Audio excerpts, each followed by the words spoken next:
Globalization is not a modern invention. Long before satellites and fiber optics, our ancestors built a world connected by 28 buried networks that moved everything from silk and spices to religions and revolutionary ideas. This journey will completely transform your understanding of the ancient world. You will discover how a single trade route could topple empires and how a message could cross a continent faster than a galloping horse.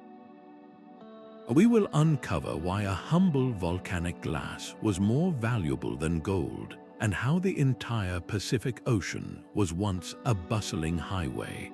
What did these forgotten pathways teach us about our own connected future?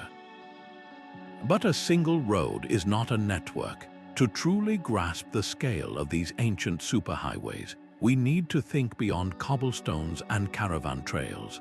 A buried network was an integrated system, a living, breathing web of pathways, trade posts, and communication lines that functioned as one immense organism. It was the ancient world's equivalent of combining our modern fiber optic internet with our global shipping lanes. These were the systems that pumped the lifeblood of civilization across continents, moving not just silk and spices, but revolutionary ideas, new religions, and unfortunately, devastating plagues. They were not built by a single emperor's decree, but through centuries of cooperation, sheer human necessity, and that deep, unquenchable drive to see what was over the horizon. This foundational idea of a system, rather than just a route, is the key to unlocking the true sophistication of what we are about to explore. And to understand that, we must begin with the most legendary network of them all. That caravan of two humped camels crossing the desert is the enduring symbol of the Silk Road, yet it represents only the smallest fragment of a much grander story. Silk itself, while incredibly valuable, was merely the headline act in a centuries-long exchange that reshaped entire civilizations. Think of this network not as a single dusty path, but as the central nervous system of the ancient world, active for well over 1,000 years. It was along these interconnected trails that paper-making technology, a Chinese secret, slowly traveled west, eventually revolutionizing how knowledge was recorded and spread across Europe. In return, the art of glassmaking and the profound philosophies of Buddhism journeyed eastward into China. This was a true dialogue between empires, with the Han Dynasty, the Parthian Empire, and even distant Rome all participating in a silent, continuous conversation of goods and ideas. But this vast overland web of trade and cultural transmission had a powerful and often overlooked twin. While merchants braved the deserts and mountains, another network of equal sophistication was carrying the legacy of the Silk Road across the waves. While silk traveled overland, another currency of immense value drifted on the desert winds, the scent of sacred smoke. The Incense Route was an aromatic highway, a network whose value was measured not in shimmering cloth but in fragrant resins that were worth far more than their weight in gold. For over a millennium, starting around the 7th century before the Common Era, camel caravans carried frankincense and myrrh from the fertile valleys of southern Arabia, the legendary kingdom of Saba, to the temples and palaces of Egypt, Greece, and Rome. In the ancient world, these scents were not mere luxuries. They were a physical necessity for religious ceremonies, a symbol of divine connection so vital that their supply could dictate the spiritual life of entire empires. But moving this treasure across some of the most brutal deserts on Earth required more than just camels. It demanded absolute control over the route itself. This control was masterfully exerted by nomadic tribes like the Nabateans, who did not just guide caravans but engineered the entire network. They built spectacular cities like Petra, carving immense temples and tombs directly into the rose-red cliffs. Petra was not a final destination, but a brilliant strategic hub, a colossal way station where caravans could find water, safety, and supplies. The wealth generated from this trade in scent was astronomical, funding entire kingdoms and inspiring myths that have endured for millennia, including the famed visit of the Queen of Sheba to King Solomon. Yet the true legacy of the Incense Route was not just the gold it accumulated, but the invisible cargo it carried alongside the resins. Ideas, languages, and technologies flowed along these desert tracks, connecting the civilizations of the Near East with those in the Horn of Africa, weaving a cultural tapestry as rich and complex as the scents that defined it. This overland exchange of aromatics, however, was just one part of a much larger global story. As these desert caravans reached the Mediterranean coast, their precious goods were loaded onto ships, joining a maritime network of staggering scale that connected the entire Indian Ocean world. The predictable monsoon winds were not a force to be feared, but a powerful engine to be harnessed. For thousands of years, sailors in the Indian Ocean learned to read the sky, timing their voyages with the clockwork precision of these seasonal winds.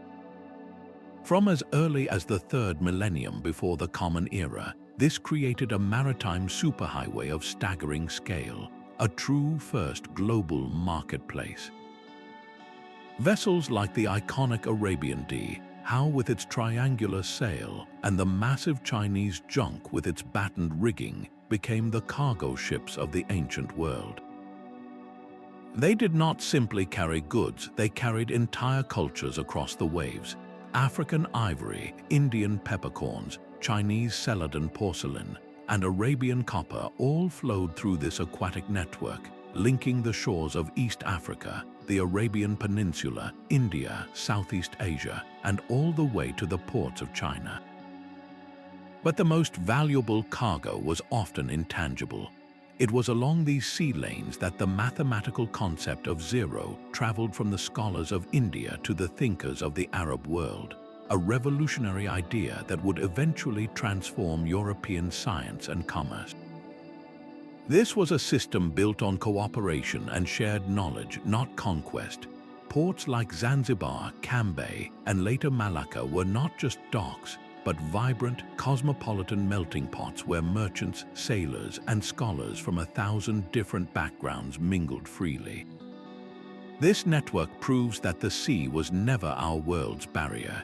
It was our first and most enduring global highway, a lesson in peaceful connection written on the water long before modern borders were drawn. Yet while this maritime web connected ocean basins, another network was achieving an equally breathtaking feat, carving a path of commerce and culture through the planet's most formidable natural barrier, the towering Himalayas. High on the roof of the world, where the air grows thin and the mountains touch the sky, a different kind of caravan moved with a slow, deliberate rhythm.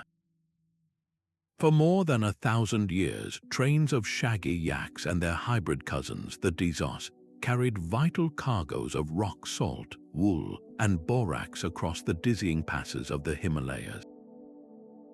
This was the Trans-Himalayan network, a web of pathways stitching together the high Tibetan plateau with the lush valleys of Nepal and the plains of India.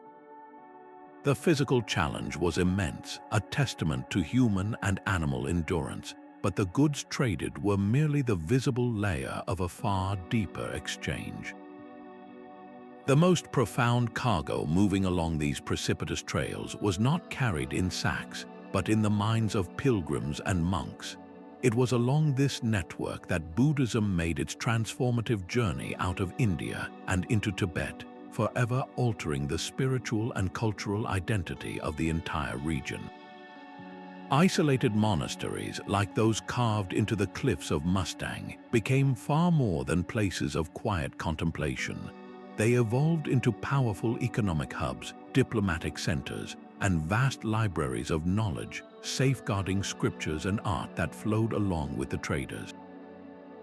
This high-altitude web thrived on a dual currency, the exchange of essential goods for spiritual and intellectual wealth, proving that even the planet's most formidable natural barriers are powerless against the human drive for connection. From these soaring peaks, our journey descends into the embrace of an entirely different, yet equally formidable landscape, the vast and sun-scorched sands of the Sahara.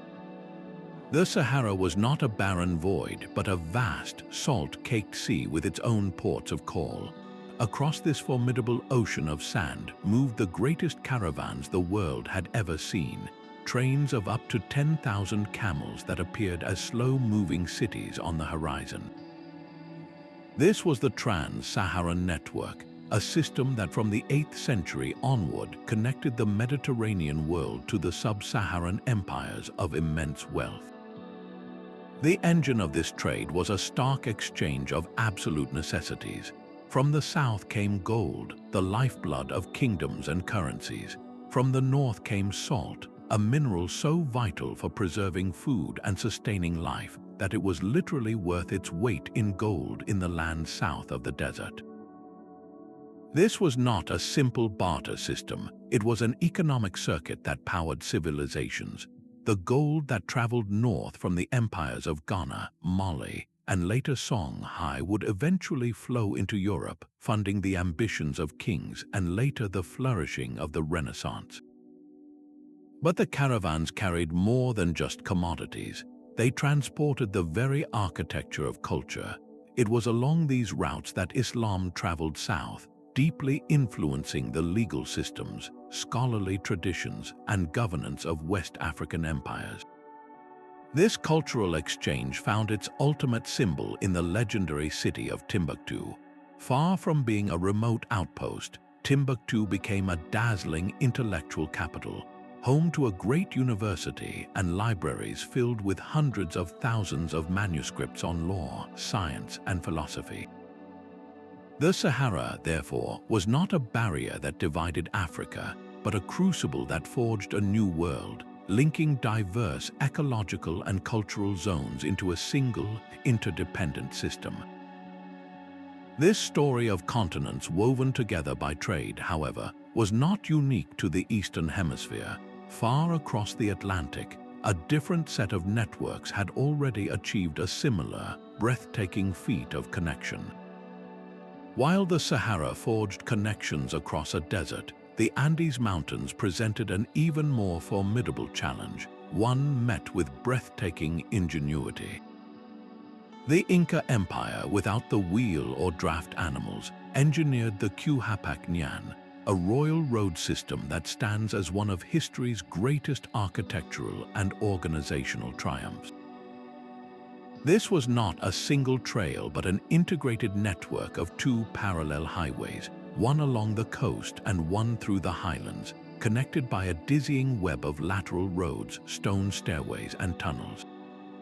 Stretching over 25,000 miles, it bound a territory larger than the Roman Empire, from modern-day Colombia all the way down to Chile.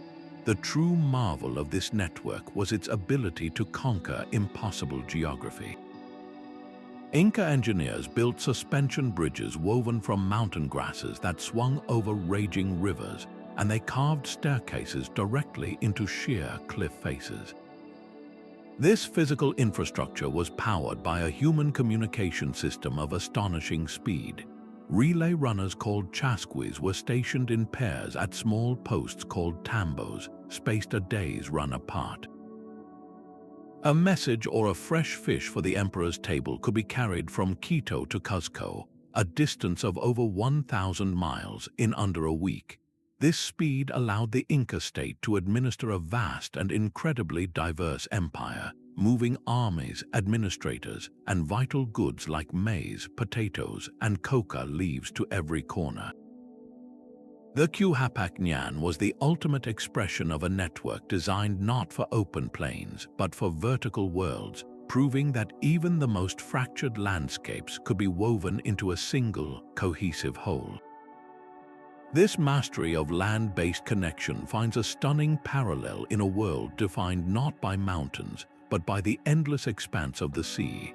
The vast Pacific Ocean was their map and the star-filled sky their only compass. For centuries, Polynesian voyagers aboard their massive double-hulled Waka canoes embarked upon the most daring open ocean journeys in human history. With no instruments beyond their own deep knowledge, they read subtle patterns invisible to the untrained eye. They memorized the precise paths of hundreds of stars. They felt the direction of ocean swells rolling for thousands of miles, a rhythm transmitted through the canoe's hull.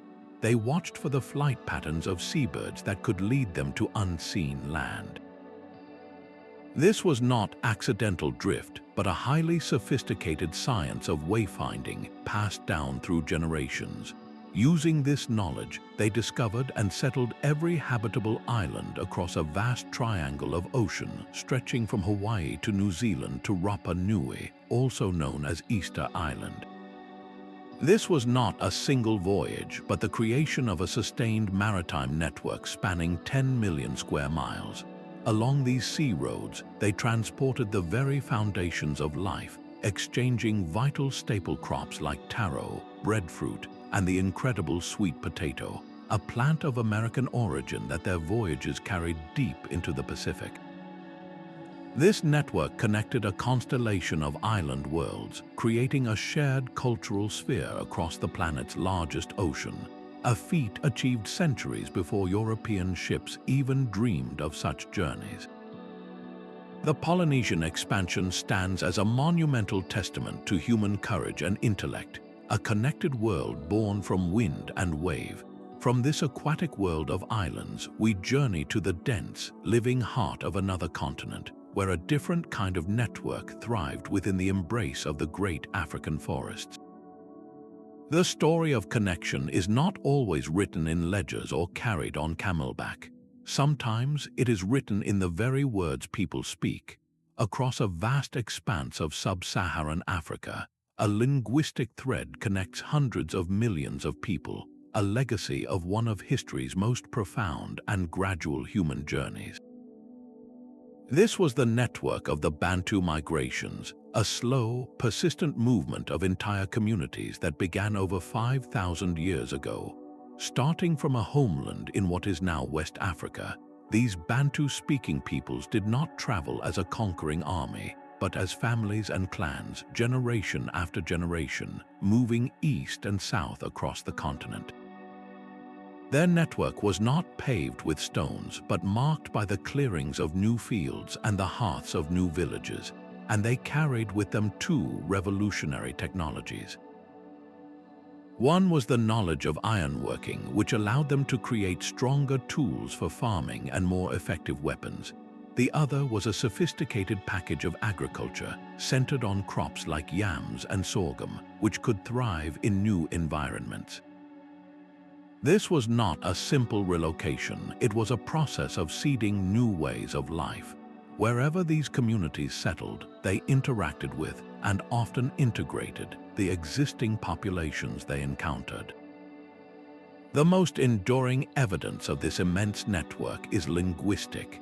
The original Bantu languages diversified into hundreds of new tongues, from Swahili on the coast to Zulu in the south, creating a family of languages that share a common ancestral root. This means a farmer in Cameroon and a teacher in Tanzania, though separated by thousands of miles, speak languages that grew from the same ancient source. The Bantu routes demonstrate that the most powerful networks are not always about the trade of objects, but the migration of people, ideas, and the very building blocks of culture itself. This human current, flowing slowly across the land, finds a powerful parallel in a network defined by the relentless, life-giving flow of a single, mighty river. The great river flowed not as a boundary, but as a pulsing, liquid heart. For over 1,000 years before European ships arrived, the Mississippi River and its countless tributaries formed an aquatic superhighway that knitted the North American continent together. From the cold waters of the Great Lakes all the way down to the warm shores of the Gulf of Mexico, this immense network moved far more than just water. In massive dugout canoes carved from single giant trees, indigenous traders transported gleaming copper from the mines of Lake Superior, ornate seashells from the Gulf Coast, and high-quality chert, a stone essential for making tools, from the quarries of Illinois. This was not random barter, but a highly organized system of exchange connecting vastly different ecological zones. The northern forests, the fertile plains, and the subtropical coasts were all linked into a single, interdependent economic circuit. This flow of material wealth fueled the rise of one of the most complex societies in ancient North America, the Mississippian culture. At the center of this riverine web stood the great city of Cahokia, located near modern-day St. Louis. Here, a thriving metropolis of tens of thousands of people built a breathtaking landscape of over 120 earthwork mounds, including the colossal Monk's Mound, a structure larger at its base than the Great Pyramid of Giza. Cahokia was a spiritual and political capital whose influence was felt across the entire river network, a testament to the power generated by this aquatic trade. The canoes carried more than just copper and shells. They carried revolutionary ideas about cosmology, social organization, and religious practices that reshaped the entire pre-Columbian world. This great American river system demonstrates that the impulse to build vast, integrated networks was a global human phenomenon, a truth echoed by another mighty waterway across the Atlantic, in the very heart of Europe. Glistening like captured sunlight, this northern gold was not mined from the earth but harvested from the sea. For thousands of years since the Neolithic era, the shores of the Baltic Sea yielded a unique treasure, fossilized tree resin known as amber. Washed ashore by storms, this translucent stone, warm to the touch and sometimes holding ancient insects in a perfect golden prison, became the engine of a continent-spanning network, the Amber Roads. Its value was not merely decorative. In the ancient world, amber was believed to hold mystical properties. It was carved into protective amulets, worn as jewelry by elites from Rome to Egypt, and even burned as fragrant incense in temples. This deep demand for a single, beautiful resource created a web of trade routes stretching from the Baltic coast all the way south to the Adriatic Sea, Greece, and the courts of the pharaohs. The journey was long and perilous, passing through the territories of countless Germanic and Celtic tribes, each controlling their segment of the route and adding to the amber's final price. The Roman Empire's appetite for this northern gold was particularly immense. Roman traders ventured deep into barbarian territory, and the historian Pliny the Elder noted that a small amber figurine could cost more than a healthy slave. This network demonstrates a profound truth, that the desire for a single, naturally occurring luxury can forge enduring economic and cultural links across thousands of miles, connecting the fogs of the north with the sun-baked civilizations of the Mediterranean. Yet for all its beauty, amber was a luxury. The next network we encounter was built on a resource of far more practical and indeed revolutionary importance, a metal essential for making the bronze that defined an entire age. Without tin, bronze simply could not exist. This essential but elusive metal was the secret ingredient that powered the entire Bronze Age, a period defined by its revolutionary alloy of copper and tin. While copper deposits could be found in many places, high-quality tin was extraordinarily rare. The most vital sources in all of Europe lay in two distant and misty corners, the rugged southwestern tip of Britain in Cornwall and the Erzgebirge Mountains straddling the border of modern Germany and the Czech Republic. From these remote mines, a complex and largely invisible network sprang to life, a system of maritime and overland routes dedicated to moving this strategic raw material across the continent. Imagine the journey, a shipment of dull grey tin ingots mined in Cornwall being loaded onto a small, sturdy boat. It would coast along the Atlantic shores of France, perhaps travel upriver, and then be carried overland, passing from trader to trader, before finally reaching a ship bound for the Mediterranean. This was not a journey undertaken by a single merchant, but a chain of exchanges, a relay race of critical resources. The ultimate destinations were the dazzling Bronze Age centers of power, the palace workshops of Minoan Crete and Mycenaean Greece. Here, master craftsmen would combine the Cornish tin with Cypriot copper, casting it into everything from magnificent ceremonial swords and intricate jewelry to practical tools that strengthened entire economies. This network fundamentally connected worlds that seemed to have nothing in common. The seemingly isolated tribal communities of Atlantic Europe were, in fact, vital cogs in a machine that supplied the glittering palaces of the Aegean. Their distant minds fueled the rise and fall of empires they would never see, proving that technological necessity could forge interdependent economic systems over staggering distances, long before the concept of a global economy ever existed. This story of a metal that connected worlds finds a dramatic echo in another network, one that moved not across the sea, but across the vast, open grasslands of the Eurasian steppe. Across the endless sea of grass, a different kind of power was always on the move. The vast Eurasian steppe, a continuous band of grassland stretching from the gates of Europe all the way to the borders of China, functioned as history's greatest nomadic superhighway.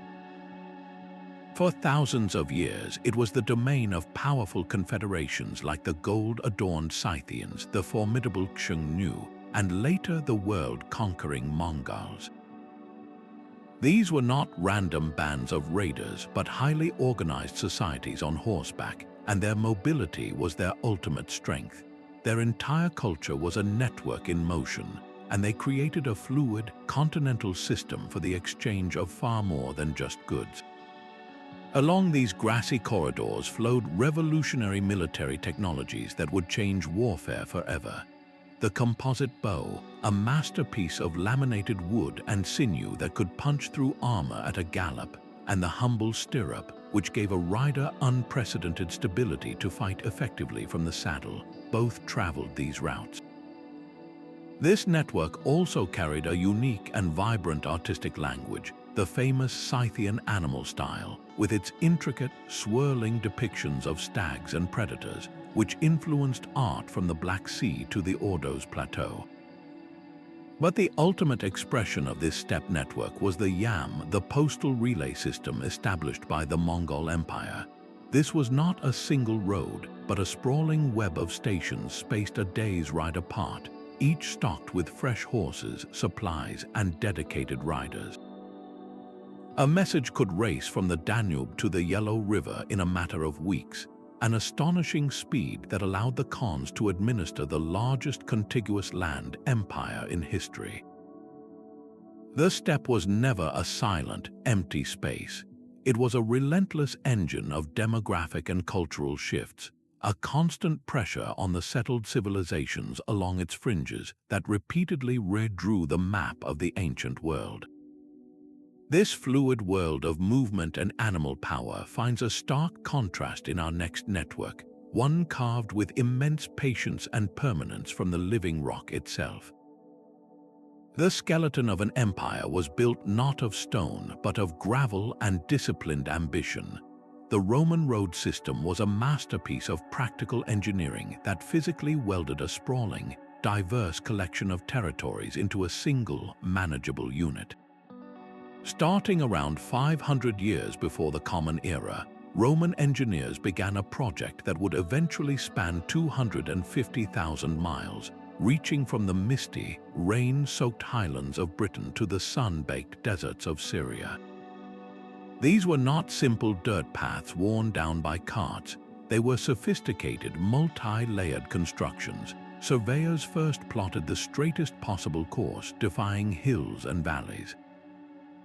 Laborers then dug deep trenches, filling them with a foundation of large stones, a middle layer of smaller gravel and rubble, and a smooth, cambered surface of fitted paving stones.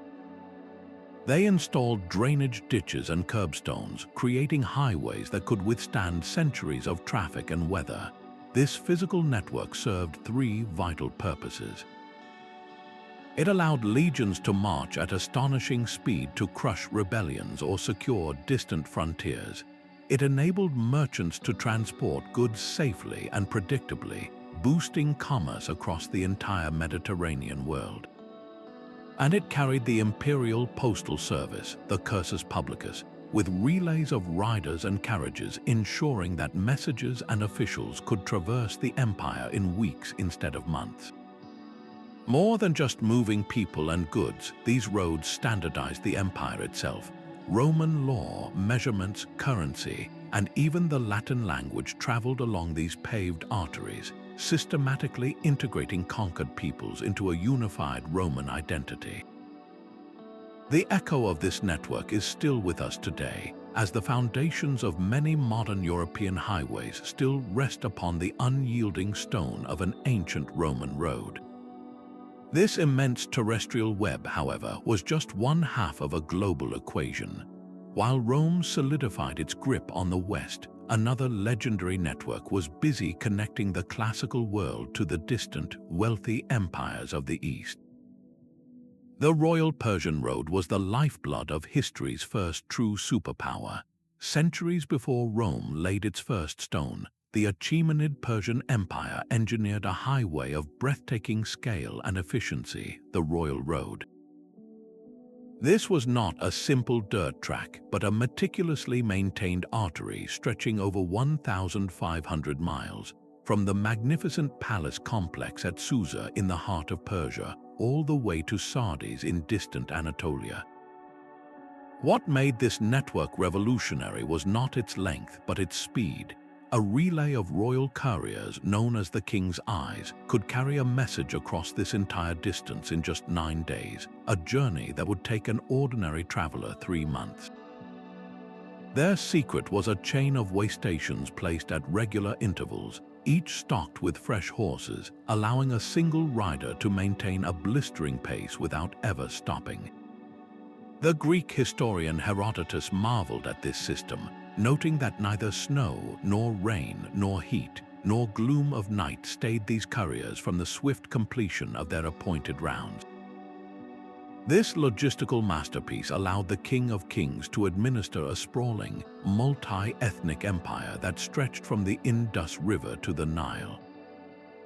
Decrees, tax records, and military orders moved with an urgency never before seen, binding satrapies and provinces into a cohesive whole, but the road carried more than imperial commands.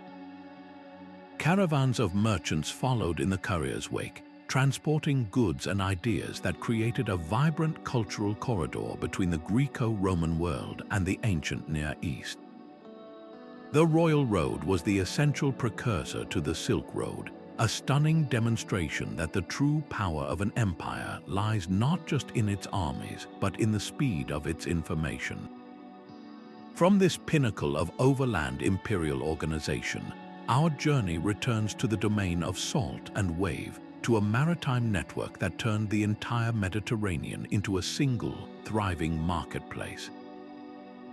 Their ships were not painted for war, but for profit, their hulls stained with the most exclusive color in the ancient world. From the narrow strip of coast in the Levant, the Phoenicians launched a maritime empire built on commerce and unmatched seafaring skill. Starting around 1500 years before the Common Era, these master sailors established a web of trading posts and colonies that ringed the entire Mediterranean Sea, from the mighty city of Carthage in North Africa to the distant silver-rich port of Cadiz at the edge of Spain. Their most famous product was a dye so vivid and color-fast it became synonymous with royalty, a deep, rich purple known as Tyrian purple. The process to create it was as painstaking as it was secretive. It required harvesting thousands of a specific sea snail, crushing their shells, and carefully extracting a tiny gland to produce just a few drops of the precious liquid. The value was astronomical, making purple cloth worth more than its weight in silver. But the Phoenicians traded in far more than just dye. They were the essential middlemen of the Bronze and Iron Ages, transporting cedar wood from their homeland, fine linen from Egypt, olive oil from Greece, and most critically, the tin from as far away as Britain that was essential for making bronze. Their greatest and most enduring export, however, was an invention that would democratize knowledge itself, the alphabet, by simplifying the complex writing systems of the era into a set of just over 20 symbols representing sounds. They created a tool that was easy to learn and adapt. This revolutionary script traveled with them to Greece, where it was modified and became the foundation for the Greek, and later, the Latin alphabet we use today. Their network created a shared economic and cultural zone, a coin that linked the disparate coasts of the Mediterranean into a single interactive world. Even after their heartland was absorbed by successive empires, their legacy lived on through their most successful colony, Carthage, which expanded this maritime web, sending explorers down the Atlantic coast of Africa. The Phoenicians proved that true power could be built not on conquered territory, but on trade routes, shared knowledge, and the courage to sail beyond the horizon. While their ships plied the warm waters of the south, another network was thriving in a world of ice and endless summer sun, a world that demanded a completely different kind of endurance. Fur and ivory were currencies of survival in a world of endless winter. Across the vast, sunless expanse of the circumpolar Arctic, from the tundra of Siberia to the frozen coasts of Greenland, indigenous peoples engineered trade networks of breathtaking resilience. The Inuit, Yupik, and Sawei did not trade for gold or silk, but for the very materials that meant the difference between life and death in one of Earth's most challenging environments. Their routes traced the edges of the known world, following coastlines by umiak and kayak, and navigating inland river systems by dog sled. The entire system was a masterclass in leveraging scarce resources. From the icy marine waters came precious walrus ivory and the legendary spiral-swirled tusks of the narwhal, items that would later captivate European kings as unicorn horns. From the interior lands came warm caribou hides, essential for winter clothing, and blocks of soapstone, which could be carved into efficient, durable oil lamps that provided both light and heat. Perhaps the most remarkable commodity was a metal that fell from the sky.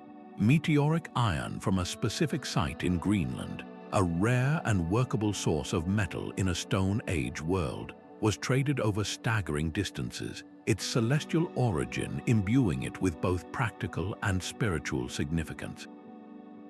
This network was the polar opposite of luxury trade. It was a lifeline.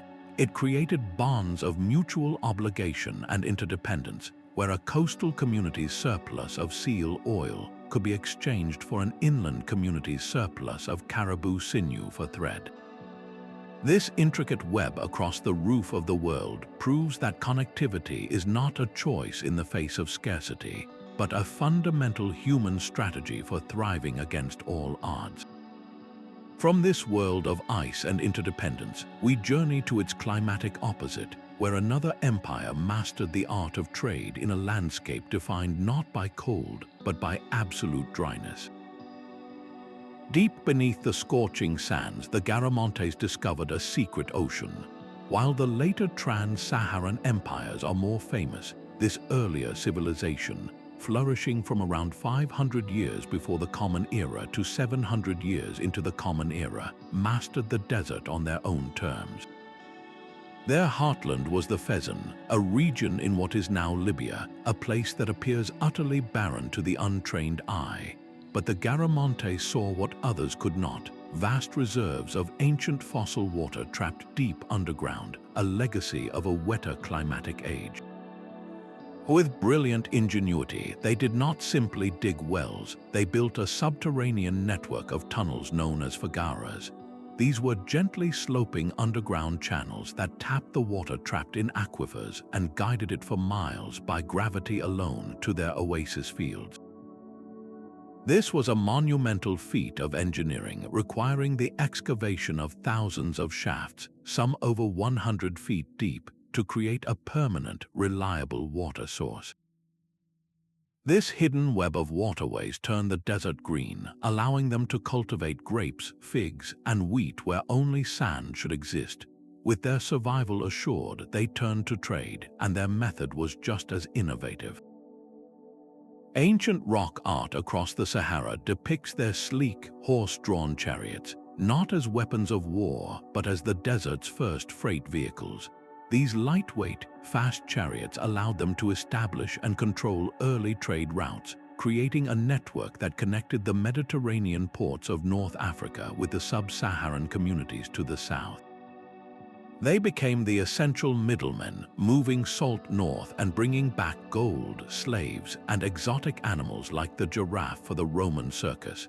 The Garamantes were not just surviving the Sahara, they were domesticating it, proving that a hostile environment is no match for human creativity. Their civilization was a crucial prototype, a desert crossroads that foreshadowed the vast trade empires to come, all made possible by their ability to pull life from the very stone and sand. From this mastery of the desert, we set our course for a world defined by its opposite, a world of countless islands and the sea roads that connected them. Navigating by the swell of the sea and the patterns of the stars, the master sailors of Micronesia's low-lying atolls committed to an annual pilgrimage of survival. This was the Sawei system, a web of tribute and trade that for centuries bound dozens of scattered islands to the volcanic high island of Yap. Starting around the year 1000 of the Common Era, the people of the outer islands would construct great seafaring canoes and load them with the unique products of their coral homes. Their tribute was not gold or spices, but the essential crafted goods of island life, intricately woven textiles, strong coconut fiber rope, and gleaming shells. Their perilous voyage across hundreds of miles of open ocean was not an act of submission, but one of reciprocal obligation. Upon reaching Yap, they would present their gifts in a series of elaborate rituals, and in return, they received what their own atolls could not provide. From Yap's quarries came the volcanic stone essential for making durable tools and weapons. More importantly, they gained social access to the most famous currency in the Pacific, the massive, donut-shaped stone discs known as rai. These colossal stones, some taller than a person, were not carried from island to island. Their value was purely symbolic, based on the legendary stories of their perilous quarrying and transport, and their ownership was recorded in oral tradition. The Sawei system was an empire built not on force, but on a sophisticated understanding of mutual need. It created a stable political and economic network across a vast aquatic territory, proving that the strongest bonds are often woven from shared culture and intelligent interdependence. While this Pacific web thrived on ritual exchange, another ancient network was busy satisfying the lavish tastes of the classical world, creating a direct maritime bridge to the fabled riches of India. Roman ships sailed with a singular, expensive purpose: to fill their holds with the biting heat of black pepper. The Indo-Roman trade routes were a direct maritime bridge between two classical superpowers, a high-stakes exchange where Roman gold literally flowed east to purchase the flavors and luxuries that defined elite life in Rome. This entire system hinged on a single, brilliant discovery of the wind. Around the 1st century of the Common Era, a Greek navigator named Hippalus unlocked the secret of the monsoon winds.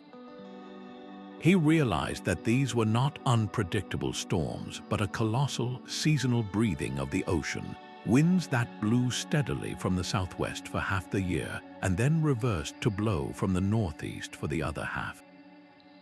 This meant a ship could sail directly from the Red Sea port of Berenice in Egypt straight across the open ocean to the Malabar coast of India, and then, months later, catch the opposite wind for a direct return voyage. It was the ancient equivalent of finding a cosmic accelerator pedal. Roman merchants, now bypassing the hostile Parthian Empire and its endless tolls, embarked on these daring voyages. Their ships were vast, round-hulled vessels called corbeti, floating warehouses laden with gold and silver coin, fine Italian wine, and exquisite glassware. Their destination was a series of bustling Indian ports, places like Muziris, where Tamil kings eagerly traded the wealth of the subcontinent. The return cargo was worth far more than its weight.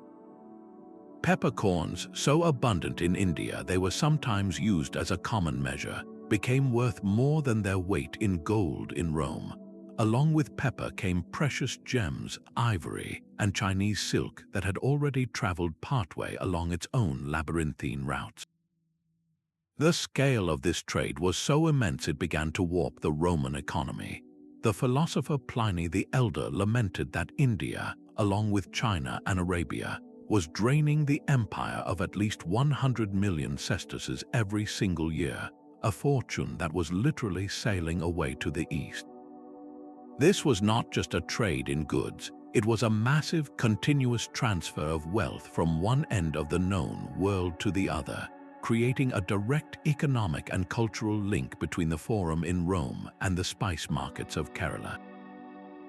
Yet for all the glamour of pepper and gems, another substance, one far more humble and essential, was fueling a trade network of equal importance across the globe. The wealth of Rome was built on more than just legions and law. It was paved with salt. The Via Salaria, the Salt Road, was one of the earliest and most vital highways leading out of the city, connecting the capital directly to the salt evaporation ponds at the mouth of the Tiber River. For the Romans, salt was not merely a seasoning, it was a strategic commodity, the only reliable way to preserve the meat and fish that fed its vast armies and growing urban population. Soldiers were sometimes even paid in salt, a practice that gives us our modern word salary. But this was not a uniquely Roman story. Across Europe, an entire continent was crisscrossed by white gold networks.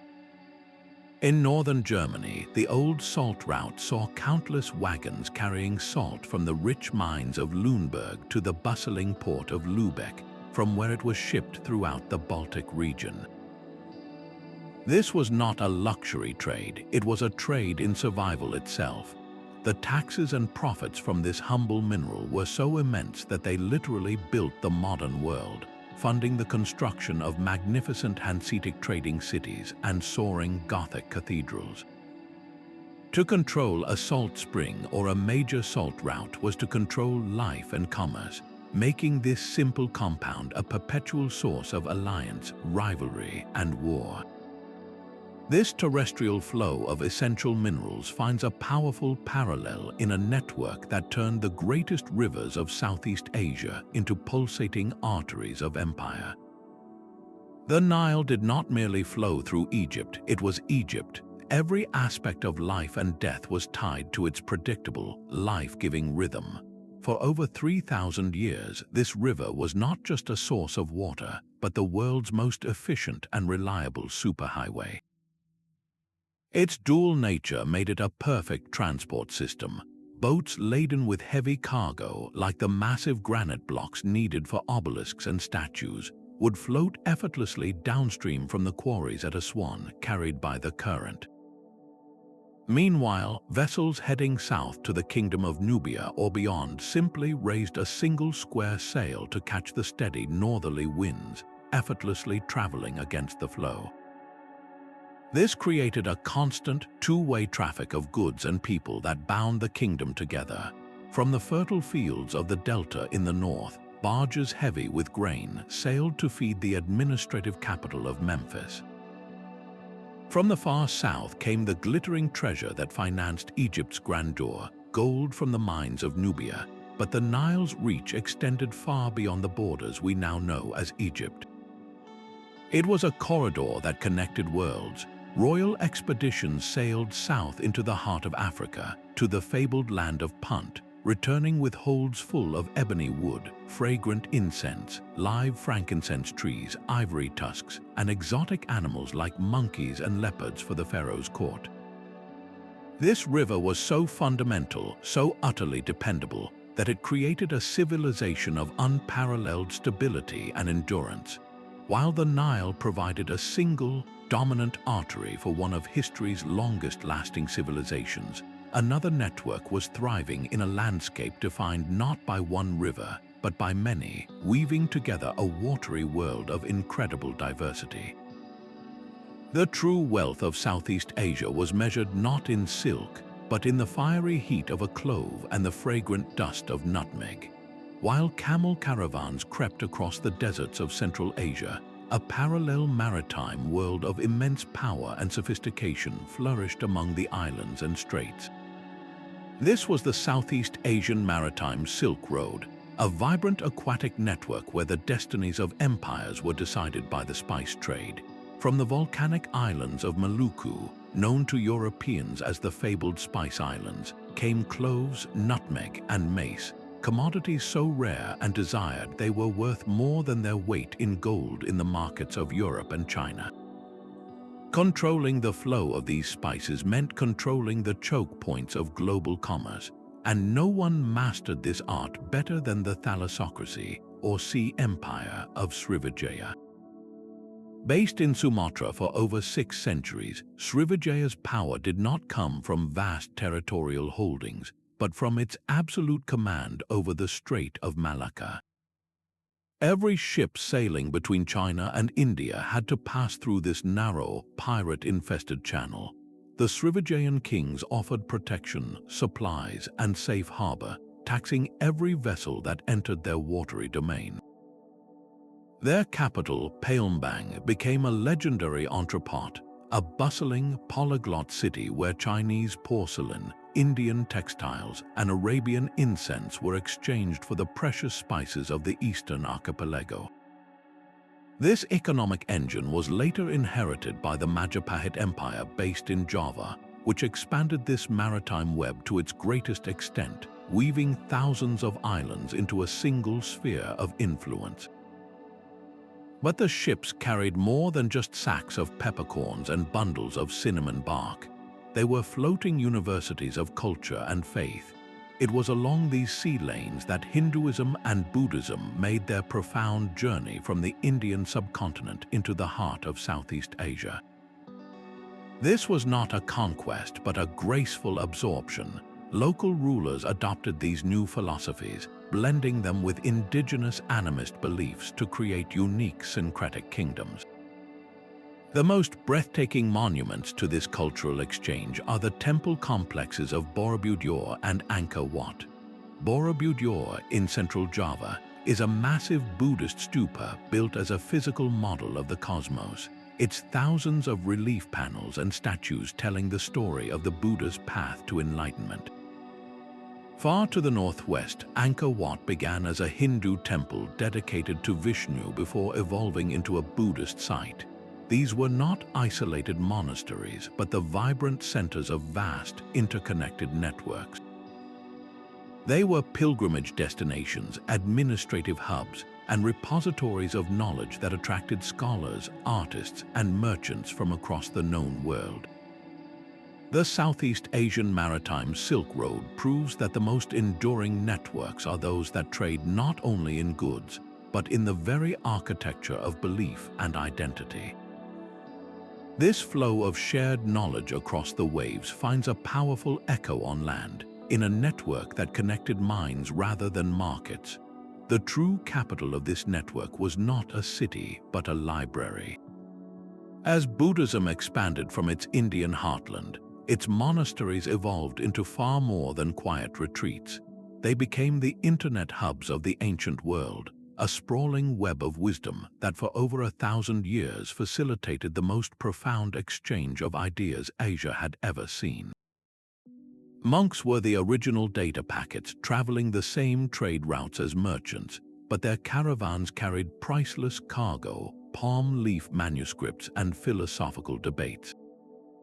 This intellectual traffic found its ultimate center in places like Nalanda in northeastern India.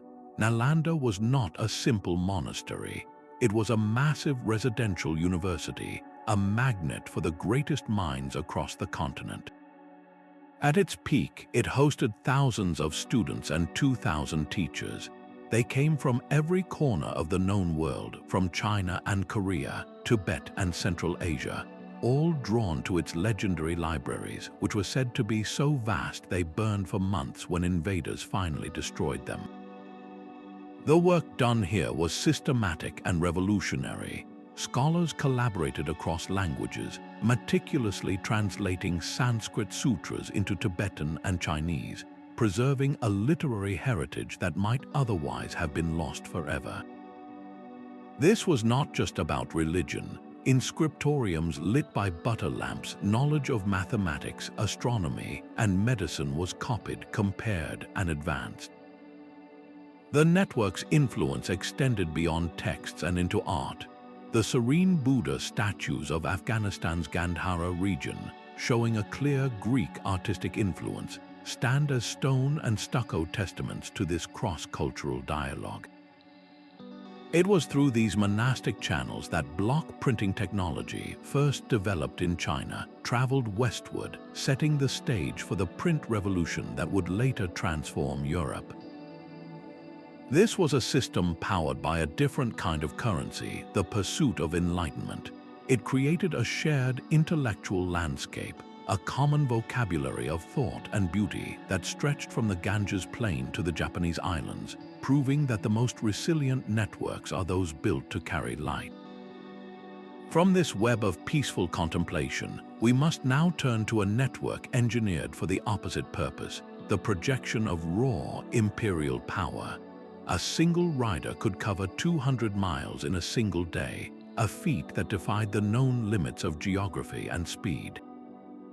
This was the power of the Mongol Yam, a communications network of breathtaking efficiency that transformed the sprawling empire into a manageable, responsive state. The system's brilliance lay in its elegant simplicity. At carefully spaced intervals, roughly a day's horseback ride apart, stood a chain of way stations staffed with attendants and stocked with provisions. A messenger arriving at one of these posts would hand over his orders to a fresh rider already mounted on a rested, powerful steed. There was no delay, no discussion, only the immediate, seamless transfer of imperial will. Marco Polo, who witnessed the system in action, recorded his astonishment at the endurance of these couriers, who raced through blizzards and across deserts with an urgency that seemed superhuman. This was not a public service, but the central nervous system of a military machine, allowing the Great Khan to receive intelligence from distant fronts and issue commands with a speed his enemies could not comprehend. Yet the Yam's impact extended far beyond the battlefield. By securing the routes and standardizing communication, it created the Pax Mongolica, an unprecedented period of stability across Eurasia. For the first time, a merchant could travel from the borders of Hungary to the capital of China under the protection of a single, enforced peace. The Silk Road did not just reopen, it thrived with an intensity never seen before, as the rapid movement of official decrees and market information greased the wheels of transcontinental commerce. The Yam was the ultimate paradox, an instrument of conquest that ultimately became a force for profound connection, binding continents with the relentless pace of a galloping horse. From this vast, land-based empire of speed, we shift our gaze to a world defined by water, where an equally sophisticated network connected the scattered islands of the Caribbean long before European sails appeared on the horizon. The great canoes of the Caribbean carved paths of connection across the turquoise sea. Long before European sails breached the horizon, the Taino and related Arawak peoples navigated the island chains in vessels capable of carrying dozens of people, weaving an intricate maritime network that turned scattered islands into a single, interactive social world. This was not random island hopping, but a sophisticated system of exchange that leveraged the unique resources of each specific environment. From the larger volcanic islands came specialized goods, tools painstakingly crafted from a particular type of high-quality stone found only in certain quarries. From the coral atolls came immense conch shells, prized for making polished trumpets and intricate carved ornaments. And from the riverbeds of islands like Hispaniola, skilled panning produced small, gleaming pieces of gold, known as guanin, which were hammered into delicate pendants and ceremonial regalia. These physical goods, found by archaeologists hundreds of miles from their points of origin, reveal a vibrant economic circuit, but the true strength of this network lay in what else the canoes carried. They transported brides and grooms, facilitating marriage alliances that bound powerful chiefdoms together in webs of mutual obligation and political solidarity. They carried stories, songs, and shared religious beliefs, creating a common cultural fabric across the entire archipelago. This system was the lifeblood of the region, a pre-Columbian internet that ensured no island, no matter how small, was ever truly isolated. It demonstrates that connection was a fundamental principle of human society, even in a world of sea and scattered land. And just as this network thrived on the exchange of multiple goods, another system would soon rise to global prominence, built upon the relentless pursuit of a single, intoxicating commodity. A volcanic glass sharper than a surgeon's scalpel connected worlds long before the first metal blade was ever forged. Obsidian, born from the violent heart of the earth, was the ultimate cutting-edge technology of the Neolithic and Bronze Age.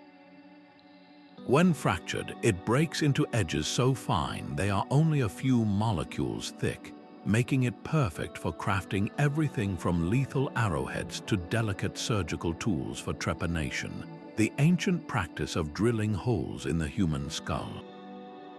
But this priceless material had one crucial limitation.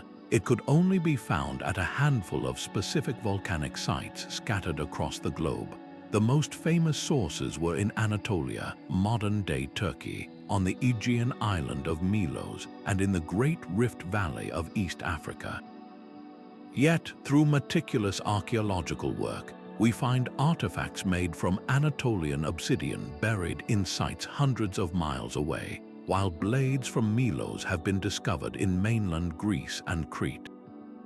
The most staggering journeys were made by East African obsidian, which traveled over 1,500 miles inland, passed from hand to hand across the continent. How can we be so certain of these epic voyages? Every volcano has a unique chemical fingerprint, a specific ratio of trace elements locked within the glass. By analyzing an ancient obsidian tool with modern instruments, scientists can match it precisely to its source volcano, almost like reading a return address written in atoms. This tells us that a simple blade found in a prehistoric village in Mesopotamia might have begun its life in a Turkish lava flow, while a spear point uncovered in Sudan could have originated from a quarry in Ethiopia. These were not random acts of barter. They represent the earliest long-distance supply chains, sophisticated networks that moved essential technology across vast landscapes. Small-scale farming communities, often seen as isolated and self-sufficient, were in fact nodes in a continental web, their survival and advancement partly dependent on a steady flow of volcanic glass from mountains they would never see. This trade in sharpness reveals a profound truth, that the human impulse to connect and exchange vital resources is as old as civilization itself, a network etched not in stone, but in the glittering, razor-edged proof of our shared ingenuity. This deep-seated need to connect over a shared, sacred purpose would soon find its ultimate expression in paths walked not for trade, but for transcendence. Faith has always been a powerful engine for travel, moving millions of feet across the world not for profit, but for the soul. The great pilgrimage routes were sacred networks, pathways carved into the earth by centuries of devotion, and their impact went far beyond the spiritual. The annual Hajj to Mecca stands as one of history's most enduring and consistent movements of people. For over 1,400 years, Muslims from every corner of the globe, from the spice islands of Indonesia to the bustling markets of West Africa, have undertaken this sacred duty. Their journeys transformed the Arabian Peninsula into a yearly crossroads of humanity. Caravans traveling to Mecca were not just groups of pilgrims, they were mobile marketplaces. Along the routes, pilgrims exchanged goods from their homelands, textiles from India, perfumes from Persia, scholarly texts from Baghdad. This constant, cyclical migration forged a powerful sense of a global community, the Ummah, while simultaneously creating a stable economic circuit that pumped wealth and ideas across the Islamic world. A similar, though equally profound, network thrived in medieval Europe. The Camino de Santiago, the Way of St. James, drew countless Christians to the distant shrine of the Apostle in northwestern Spain. From France, Germany, Italy, and beyond, pilgrims set out on a journey that could take years. To support this river of travelers, an entire infrastructure blossomed. New towns and hospitals sprang up along the route, bridges were built, and roads were improved. The pilgrims themselves became agents of cultural exchange. Architectural styles like the Romanesque and Gothic seen in the great cathedrals along the path blended and spread. Songs, stories, and news traveled with the walking faithful, creating a shared European cultural experience that transcended local dialects and feudal borders. These networks, driven by a yearning for transcendence, ended up weaving the tangible world closer together, proving that the deepest human motivations can build bridges of commerce, culture, and community that last for 1,000 years. Their pottery tells a story of bold pioneers, stamped with intricate geometric patterns that serve as a family signature across the waves. Beginning around 1,500 years before the Common Era, the Lapita people launched from the Bismarck Archipelago near Papua New Guinea on one of humanity's most audacious journeys. They were not merely sailing along coastlines, they were striking out into the vast, empty expanse of the Pacific, into the region we now call remote Oceania, where islands were scattered like pebbles across a blue desert. Their double-hulled canoes were floating arks, carrying everything needed to start a new life: families, pigs, chickens, and the vital root crops of taro and yam. As they discovered and settled hundreds of previously uninhabited islands, from Vanuatu to Fiji and out to Samoa and Tonga, they left behind a distinct cultural trail, their beautifully decorated pottery. These clay fragments, found by archaeologists on beaches and in village sites thousands of miles apart, are the breadcrumbs of their epic voyage. This was not a single exodus, but a sustained network of exploration and connection. For centuries, these island communities maintained contact, trading precious shell ornaments, unique stone adzes, and breeding stocks of their domesticated animals. The Lapita network was the original blueprint, the foundational layer upon which the entire Polynesian world would later be built. Their success proves that the human drive to explore and connect is so powerful it can populate an ocean while still in the Stone Age, using only the stars and the sea as their guide. So what is the common thread that binds these 28 buried networks together? From the Silk Road to the Amber Roads, from the Q Hapak Nyan to the Lapita expansion. They all reveal a fundamental human truth that we are a species wired for connection. These networks were not accidents of history, but deliberate, sophisticated systems built to overcome our planet's greatest challenges. They conquered deserts, scaled mountains, and crossed entire oceans. They moved more than just objects. They moved the very ideas that define civilization, mathematics, faith, art, and governance. They prove that isolation is an illusion and that our greatest achievements have always been collective. Our modern world of instant communication and global shipping is not a break from the past, but the latest expression of this ancient, unbroken impulse to reach out, to trade, and to understand our place in a world far larger than ourselves. These ancient pathways, for all their differences, hum with the same fundamental rhythm. A desert caravan and a Polynesian canoe, separated by thousands of years and miles, were both answering the same deep human call to bridge the vast, empty spaces between us. The 28 networks teach us that our ancestors were not prisoners of their geography. They were its masters, seeing a desert not as a barrier but a sea to be sailed, a mountain range not as a wall but a staircase to be climbed. The goods that traveled these routes, the silk and spices, the amber and salt, were often just the excuse for a far more profound exchange. The real cargo was the intangible, the revolutionary ideas that would quietly topple old worldviews. A mathematical concept like zero, carried on a merchant ship from India, could eventually reshape global finance.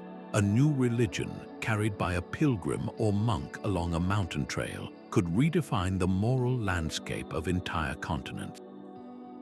This constant flow of knowledge and belief created a world of startling interdependence long before the term globalization was ever coined. A political collapse in Rome could ripple through the economies of India. A demand for incense in an Egyptian temple could fund the rise of a desert kingdom in Arabia.